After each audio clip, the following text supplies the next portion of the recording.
For several weeks now, several videos have emerged on the internet showing flooded cities in Nigeria.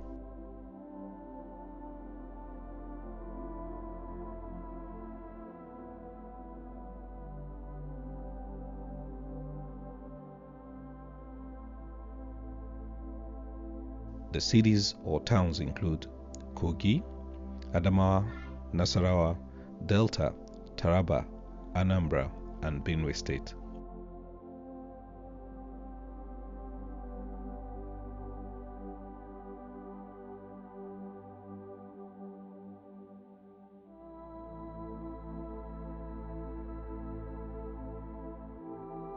There was a similar occurrence that happened like this in 2012, and one would have assumed that because this has happened that the emergency relief body in Nigeria will have done something to prevent such reoccurrence.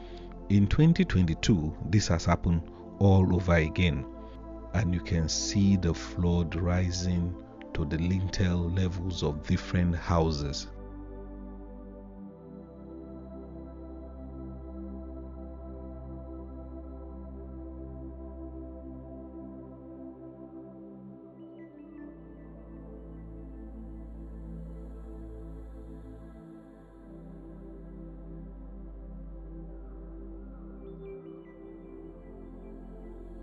With these, the people who live in these houses have lost their livelihood, some their properties, their cars, and one will wonder, where is this emergency body right now? What are they doing? One will have expected that this body will be here running around helping people, but they are nowhere to be found. In all the clips we have seen, the people have moved away from their houses, they've moved far to other villages, and they're staying there as refugees.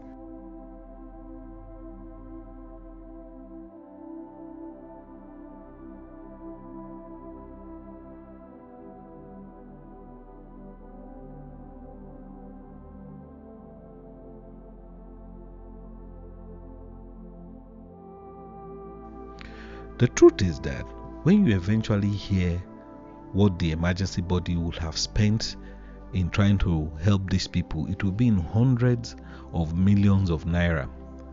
But I can assure you that little or nothing will get to the people who really need it. This is always the story of Nigeria. We don't ever react to a thing or do things to prevent something from happening. It is only when it happens we start running around trying to fix what we shouldn't be fixing at that point in time. This is a sad story.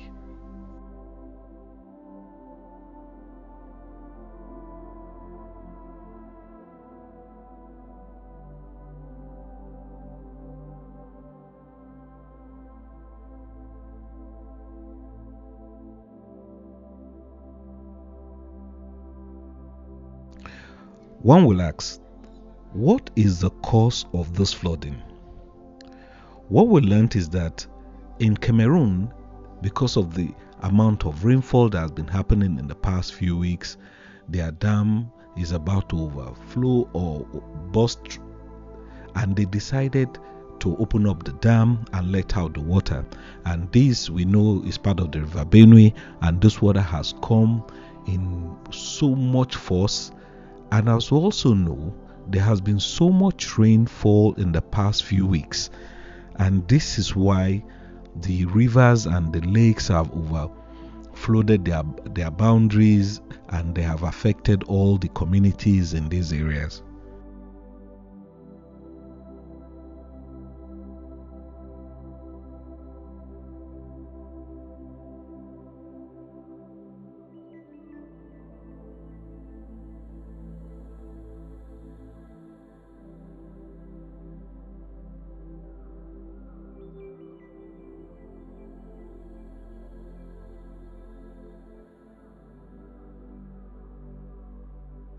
This flooding has increased the hardship of the people in the northern part of the country, because most things that they get, especially fuel for example, has been scarce for the past few weeks, and the queues have returned in large numbers, and now the prices of food items have gone up, transportation has gone up, there is no fuel in town, all you get is the black market. It is a terrible situation.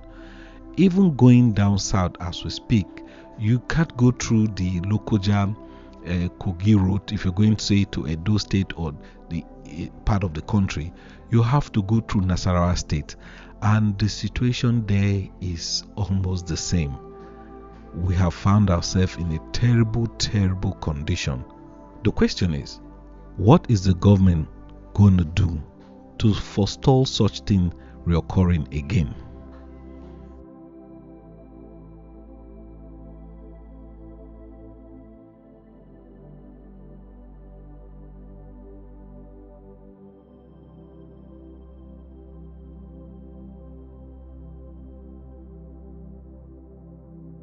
Your guess is as good as mine. I don't think the government will do anything.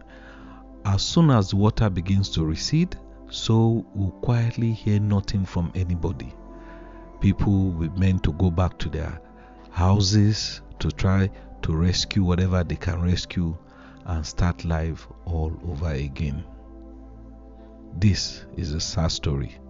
This is the story of the flooded cities of Nigeria.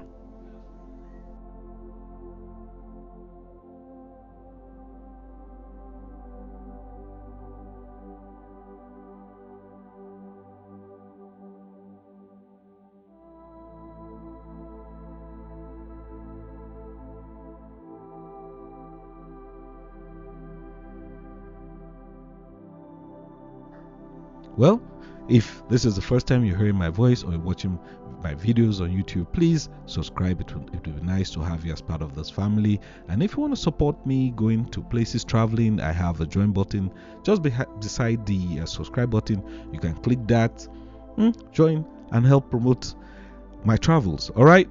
You can hit the bell icon also so that you get notified anytime I put out a video. It would be nice to have you as part of my family. All right, see you guys in the very next one.